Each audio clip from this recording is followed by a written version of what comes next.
का हमारे YouTube channel पे स्वागत है।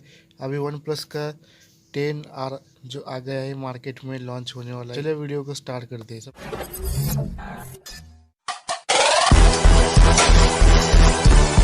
सबसे पहले इस गूगल को ओपन होने के बाद तो गाइस ये देख लो, इस वेबसाइट को ओपन होने के बाद अप्रैल 28 को लॉन्च होने वाला और ये फर्स्ट लुक ऐसे होने वाला और साथ में इसका 158 का चार्जिंग होने वाला है मैक्स टू मैक्स।